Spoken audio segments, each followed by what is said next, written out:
avec tout ce que j'ai traversé pour que 10, 15, 20 ans après, je puisse me retrouver dans une situation inconfortable au niveau professionnel. C'est ça, hein. De toute façon, après quoi, on aspire à quelque chose. Tu vois? Donc la motivation dont tu parles là, non. C'est-à-dire, c'est ce feu sacré dont tu as besoin. C'est-à-dire, à un moment donné, tu vis une situation, ça ne te convient pas, tu t'en vas. Voilà, maintenant l'autre me dit, oui, j'ai de la chance. Non, j'ai pas de la chance. D'ailleurs, la chance, tu te la crées. L'opportunité sourit à celui qui est préparé. Non, j'ai pris un billet d'avion, c'est tout. J'ai fait une réservation, j'ai pris un billet d'avion et je me suis donné une semaine. Ça marche ou ça marche. Tu vois ce que je veux te dire? Aujourd'hui, je ne regrette pas. Je pense que c'est l'une des meilleures décisions de ma vie, en fait. En tout cas, voilà, c'est l'une des meilleures décisions que j'ai prises.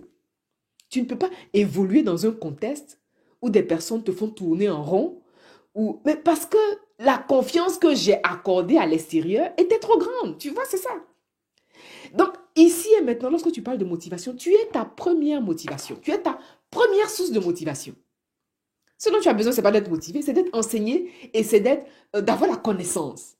Si tu savais ce que tu pouvais faire, si tu savais ce dont tu étais capable, ah là là là, mais on n'allait pas s'asseoir ici. On n'allait pas s'asseoir ici. Le simple fait de parler là, on allait cracher du feu seulement. Tu vois? Et l'avantage, c'est que quand tu es dans cet état d'être, quand tu es dans cet état d'esprit, mais alors là, rien, absolument rien ne t'arrête. Moi, je me rappelle à l'époque, quand j'étais dans ce projet-là, parce que voilà, c'est un projet parmi tant d'autres, mais je n'entendais rien, je n'écoutais rien, j'étais dans une bulle. Mais j'avais même pas besoin de convaincre, c'est-à-dire, j'avais une telle assurance. Parfois, je me demande d'où me venait cette assurance. Mais quand tu es dans une étape, tu es dans une situation de non-retour, voilà, c'est exactement ça. Moi, j'appelle ça une situation de non-retour. Quand tu es dans une situation de non-retour, là, les actions même que tu poses parlent en ta faveur. Les actions que tu poses parlent en ta faveur. C'est-à-dire, j'ai posé les actions, tac, tac, tac, tac, tac. C'est-à-dire, j'ai imposé le changement. Point barre. Parce qu'à un moment donné, tu ne vas pas demander l'avis de Pierre-Paul Jacques. C'est-à-dire, j'impose. Mais attention, en imposant la situation, je jalonne. On a parlé voilà, je jalonne, je balise mon chemin. D'accord? C'est pour ça que je disais tout à l'heure, on fait attention parce que chacun a ses réalités. Et même, toi, tu réalises ton projet. Tu es célibataire. D'accord? L'autre réalise son projet. Il est en couple. Une autre personne a réalisé son projet, elle est en couple, elle a un enfant. Une autre a un couple, deux enfants. Ou une autre est seule, a trois enfants. Seule, deux enfants. Tu vois la nuance? Il y a une réalité sociale, une réalité sociétale qui nous incombe une forme de réflexion. Voilà, au cas par cas. Tu ne peux pas réaliser ton projet comme celui qui réalise son projet dans sa situation. Tu vois ce que je veux dire? Chacun sa réalité, hein. Et donc, quelle est ta réalité? D'autant plus que tu sais que tu es en quête de liberté et de sécurité. Ça, c'est la base. Donc, au moment où tu réalises quelle est ta réalité. Maintenant, la motivation, ça, c'est de l'habillage. La motivation, ça, c'est de l'habillage.